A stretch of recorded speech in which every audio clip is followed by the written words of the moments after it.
Friends, आपका अपने YouTube channel पाठशाला करियर में स्वागत है। आज हम क्लास 10th इंग्लिश में पोएट्री का second chapter fire and ice पढ़ेंगे और उसके कुछ एमसीक्यूज क्वेश्चन करेंगे। ठीक है।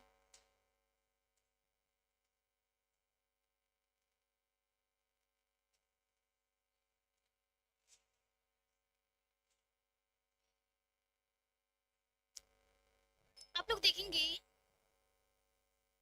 फायर एंड आइस चैप्टर जो है इसको रॉबर्ट फ्रॉस्ट जी ने लिखा हुआ है। ठीक है, जिसका हम लोग एक पोयम जिनका 10 टॉप इसमें कवर कर चुके हैं और फायर एंड आइस हम लोगों को अब पढ़ना है। ठीक। Fire and ice, fire and ice, आग और बर्फ। यहाँ पर आप लोग देखेंगे जो फायर है ये सिंबॉलिक है डिजायर का। ठीक है, जो स्ट्रांग डिजायर होती है ह्यूमन के,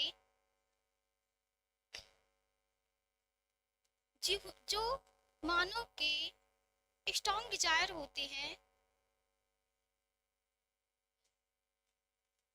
उसके प्रतीक है।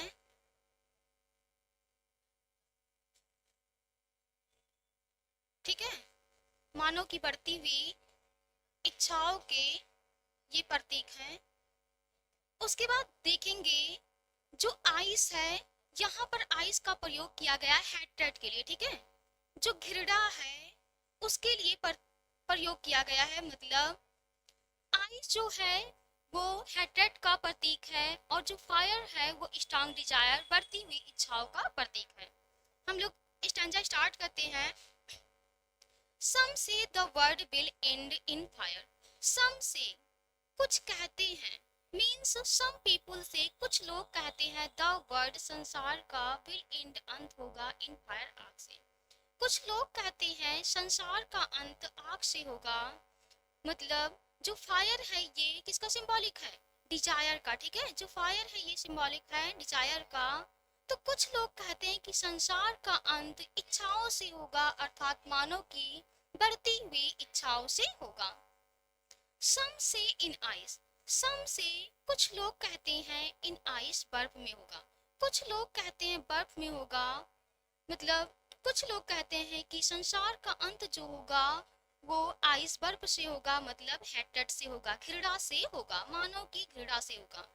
From what I have tested, from what means जहां तक, I have tested, I have tested means मेरा अनुभव है, जहां तक मेरा अनुभव है ऑफ डिजायर, ऑफ डिजायर इच्छाओं से, जहां तक मेरा अनुभव है इच्छाओं से, अर्थात इच्छाओं से संसार का अंत होगा। I hold with those who favour fire, I hold with, hold with, hold with means होता है सहमत होना। आई होल्ड विद मैं सहमत हूँ, दोज मीन्स उनसे, मैं उनसे सहमत हूँ। हु मीन्स जो कि, फेवर फायर, फेवर मीन्स पक्ष में है, फायर मीन्स आग के, मैं उनसे सहमत हूँ जो आग के पक्ष में है। एक बार हम फिर से देख लेते हैं स्टैंजा। सम से कुछ लोग कहते हैं the world will end in fire, कुछ लोग कहते हैं संसार का अंत आग से होगा। सम से कुछ लोग कहते हैं इन आइस बर्फ से होगा। कुछ लोग कहते हैं संसार का अंत बर्फ से होगा। From what I have tested, from what mean जहां तक, आई हैव टेस्टेड मेरा अनुभव है, जहां तक मेरा अनुभव है। आप डिजायर इच्छा से होगा, जहां तक मेरा अनुभव है इच्छा से होगा।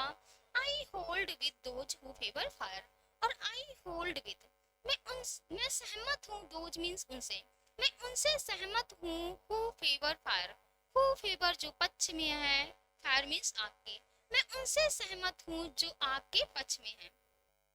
जैसा कि आप लोगों ने देखा कि इस पोयम में दो स्टैंजा दिया गया, जिसमें एक स्टैंजा में ये बताया गया, फर्स्ट स्टैंजा में, कि संसार का अंत जो होगा वो फायर से होगा, मीन्स ह्यूमन डिजायर से होगा। और जो नेक्स्ट स्टैंजा है इसमें जो पोएट रॉबर्ट फ्रॉस्ट है ये बताते हैं कि संसार का अंत जो होगा वो आइस से होगा, मीन्स संसार का अंत जो होगा वो ह्यूमन हेट्रेड से होगा, मानव की घृणाओं से होगा। सेकेंड स्टैंजा में रॉबर्ट फ्रॉस्ट कहते हैं but if it had to perish twice, but लेकिन, इफ मीन्स यदि, लेकिन यदि, it had to perish, perish means होता है डाई। ठीक है, इसका मतलब क्या होगा? डाई। बट लेकिन, if it had to perish perish, लेकिन यदि इसे मरने दिया जाए, ट्वाइस मीन्स दोबारा, लेकिन यदि इसे दोबारा मरने दिया जाए, I think I know enough of it, I think मैं सोचता हूँ, आई नो मैं जानता हूँ कि इनफ मीन्स पर्याप्त होगा, ऑफ इट मीन्स घृणा। मैं सोचता हूँ कि मैं जानता हूँ, घृणा पर्याप्त होगा, to say that for destruction, और टू से मीन्स कहने के लिए, दैट की, और टू से कहने के लिए, दैट की, फॉर डिस्ट्रक्शन मीन्स विनाश के लिए, और यह कहने के लिए कि विनाश के लिए, ice is also great, ice बर्फ, इज आल्सो ग्रेट मीन्स भी बड़ी है, और यह कहने के लिए कि बर्फ भी विनाश के लिए अत्यधिक बड़ी है, एंड वुड सफिस, एंड और वुड सफिस, सफिस मीन्स होता है पर्याप्त होना, ठीक है, एंड वुड सफिस और पर्याप्त होगी, और यह कहने के लिए कि विनाश के लिए बर्फ भी अत्यधिक बड़ी है और पर्याप्त होगी। एक बार फिर से देख लेते हैं स्टैंजा।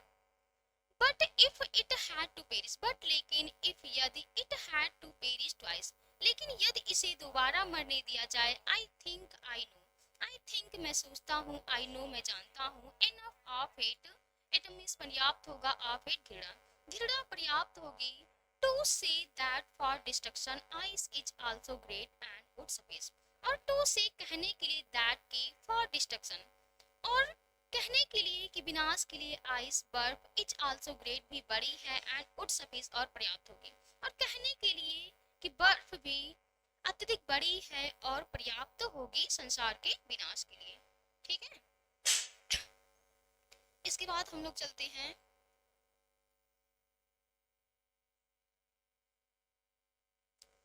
एमसीक्यूज क्वेश्चन करेंगे इससे रिलेटेड। फर्स्ट क्वेश्चन है, who is poet of the poem fire and ice, who is poet of the poem, कविता के कवि कौन है, fire and ice, fire and ice कविता के कवि कौन है। ऑप्शन ए है लेस्ली नॉरिस, तो लेस्ली नॉरिस तो नहीं है। ऑप्शन बी है रॉबर्ट फ्रॉस्ट, तो कौन होंगे, फायर एंड आइस पोएम के पोएट जो होंगे वो रॉबर्ट फ्रॉस्ट होंगे, ना तो कैरोलिन वेल्स होंगी और ना ही रॉबिन क्लेन होंगे। अगला क्वेश्चन है, what does the poet compare fire with, what does the poet compare, कवि ने तुलना की है फायर विद, आग की, विद किससे, ठीक है, कवि ने आग की तुलना किससे की है, तो किससे की है, अभी हम लोगों ने पढ़ा ना, जो फायर है इसका कंपैरिजन किससे हुआ है, डिजायर से हुआ है, ह्यूमन की स्ट्रांग डिजायर से हुआ, ठीक है, तो हेटेड तो नहीं होगा, क्योंकि आइस जो है वो हेटेड का प्रतीक है। ऑप्शन सी है हॉट, हॉट भी नहीं होगा। ऑप्शन बी है डिजायर, तो क्या हो जाएगा, डिजायर, ठीक है, फायर जो है उसको किससे कंपैरिजन किया गया है, डिजायर से, ठीक है, बोथ ए एंड बी भी नहीं होगा। अगला क्वेश्चन है, what is the meaning of Paris, what is the meaning, क्या अर्थ है ऑफ पेरिस, पेरिस का क्या अर्थ है। ऑप्शन ए है ब्लूम, ब्लूम मीन्स खिलना, तो खिलना तो नहीं होगा। ऑप्शन बी है राइज मीन्स उठना, उठना भी नहीं होगा। ऑप्शन डी है ग्लो, ग्लो मीन्स चमकना, तो चमकना भी नहीं होगा। ऑप्शन नंबर क्या हो जाएगा, सी डाई, अभी हम लोगों ने पढ़ा ना, पेरिस मीन्स क्या होगा, डाई, मरना। अगला क्वेश्चन है, where has he used personification, where has he used personification, personification का यूज कहाँ पर किया गया, ठीक है, तो हम लोग पहले ये जान लेते हैं कि पर्सोनिफिकेशन होता क्या है। पर्सोनिफिकेशन जो होता है इसको हिंदी में हम कहते हैं मानवीकरण अलंकार, ठीक है, पर्सोनिफिकेशन जो होता है इसको हिंदी में हम क्या बोलेंगे, मानवीकरण अलंकार, ठीक है, मानवीकरण अलंकार, ठीक।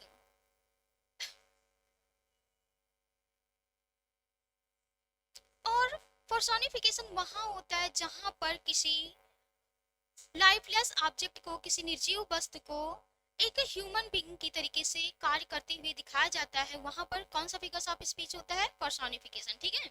तो यहाँ पर कहा गया कि पर्सोनिफिकेशन कहाँ है। ऑप्शन ए फायर में पर्सोनिफिकेशन है, या फिर ऑप्शन बी आइस में पर्सोनिफिकेशन है, ऑप्शन सी अर्थ, या फिर option D both A and B. तो हम लोगों ने पोएम में क्या पढ़ा था, फायर और आइस जो है वो संसार का विनाश करें, ठीक है, मतलब वो एक ह्यूमन बीइंग की तरीके से काम कर रहे हैं, तो यहाँ पर क्या हो जाएगा, फायर भी सही होगा और आइस भी सही होगा। तो कौन सा ऑप्शन सही हो जाएगा, बोथ ए एंड बी। ठीक है, क्या हो जाएगा, बोथ ए एंड बी।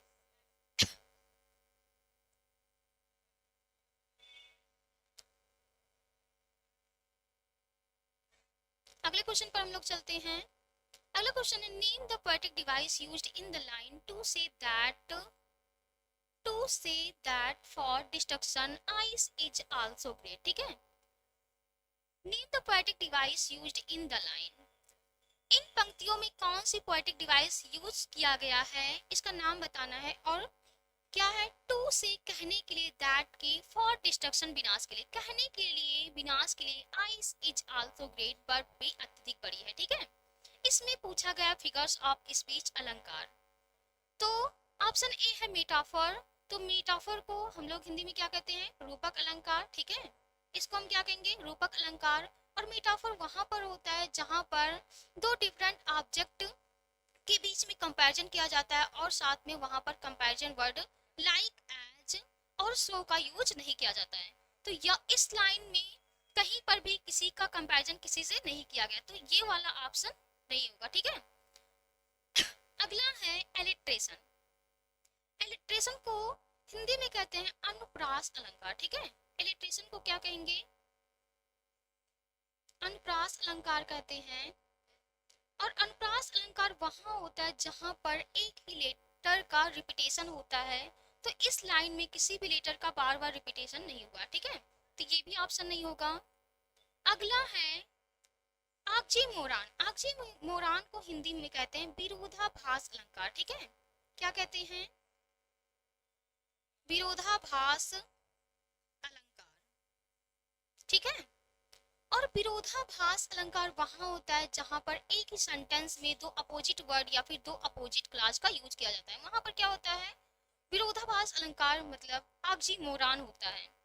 अगला ऑप्शन क्या है, इमेजरी। ठीक है, और इमेजरी जो होता है, इमेजरी फिगर्स ऑफ स्पीच वहां होता है जहां पर किसी अन्य मतलब कोई अन्य वर्ड किसी अन्य वर्ड का मीनिंग दे रहा हो। ठीक है, मतलब कोई अन्य वर्ड होगा और वो मीनिंग देगा किसी अन्य वर्ड का, किसी अदर वर्ड का, तो वहां पर क्या होगा, इमेजरी होगा। आप लोग देखेंगे जो आइस है ये किसका सिंबॉलिक है, किस चीज का मीनिंग दे रहा है, हेटेड का, गिरडा का। ठीक है, तो यहाँ पर कौन सा फिगर्स ऑफ स्पीच हो जाएगा, इमेजरी।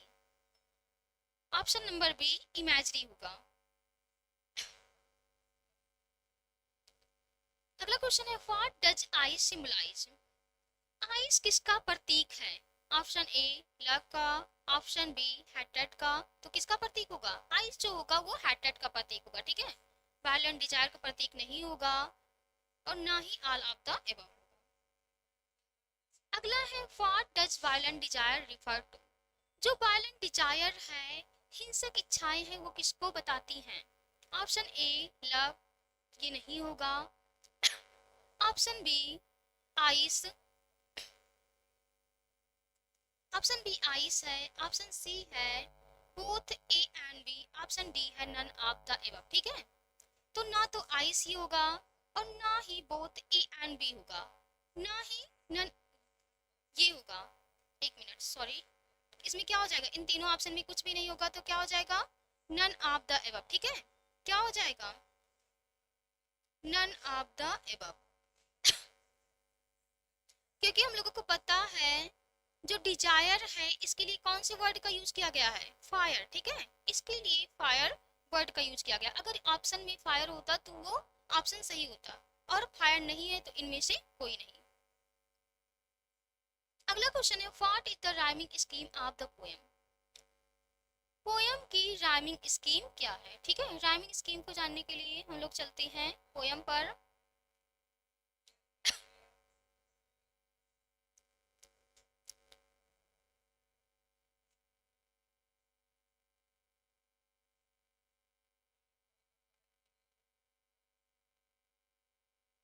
यहाँ पर आप लोग देखेंगे, some say the word will end in fire, some say the word will end in fire। और जो लास्ट में साउंड प्रोड्यूस होता है वही क्या होता है, राइमिंग स्कीम होता है। ठीक है, यहाँ पर क्या आ रहा है, फायर, यानी कौन सा साउंड प्रोड्यूस हो रहा है, रा। ठीक है, इसको हम क्या मान लेते हैं, ए। उसके बाद अगली लाइन है, सम से इन आइस, यहाँ पर कौन सा साउंड प्रोड्यूस हो रहा है, सा। ठीक है, तो इसको हम क्या मान लेते हैं, ऊपर वाली लाइन से मैच नहीं हो रहा है तो इसको बी मान लेते हैं। अगला, from what I have tested of desire, यहाँ पर भी आप लोग देखेंगे आर साउंड प्रोड्यूस हो रहा है और ये वाला जो है किससे मैच हो रहा है, ए से मैच हो रहा है, क्योंकि यहाँ पर भी आर साउंड प्रोड्यूस हो रहा है तो ये क्या हो जाएगा, यहाँ पर भी क्या हो जाएगा, ए हो जाएगा। अगला है, I hold with those who favour fire. ठीक है, यहाँ पर भी लास्ट में आर साउंड प्रोड्यूस हो रहा है तो यहाँ पर भी क्या हो जाएगा, ए। यानी इसका जो राइमिंग स्कीम होगा इस स्टैंजा का, ए बी। ठीक है, क्या हो जाएगा, ए बी, उसके बाद ए। ठीक है, अगले स्टैंजा में हम लोग देख लेते हैं, but if it had to perish twice, लेकिन यदि इसे दोबारा मरना पड़े, ट्वाइस, तो यहाँ पर स साउंड प्रोड्यूस हुआ था, यहाँ पर भी स साउंड प्रोड्यूस हो रहा है तो यहाँ पर क्या हो जाएगा, बी। ठीक है, अगला है, I think I know enough of hate, hate आ गया है, टा साउंड प्रोड्यूस हुआ है, ऊपर वाले किसी से मैच नहीं हो रहा है तो ये क्या हो जाएगा, शी। To say that for destruction ice, यहाँ पर भी सा साउंड प्रोड्यूस हो रहा है, सा किसमें प्रोड्यूस हो रहा है, जिसमें बी है, बी आया तो यहाँ पर भी क्या हो जाएगा, बी। अगला है, इट्स आल्सो ग्रेट, यहाँ पर टा साउंड प्रोड्यूस हो रहा है और टा किस में आया हुआ है, I think enough of it, C वाले में आया तो इसको हम क्या लिख लेंगे, सी। उसके बाद है, एंड वुड सफिस, और क्या होंगे, एंड वुड सफिस और पर्याप्त होंगे, यहाँ पर भी सा साउंड प्रोड्यूस हो रहा है तो यहाँ क्या हो जाएगा, सी। तो इस स्टैंजा का जो राइमिंग स्कीम होगा वो क्या बन जाएगा, B C B C C, B C B C C, A B A, उसके बाद क्या है, बी सी सी।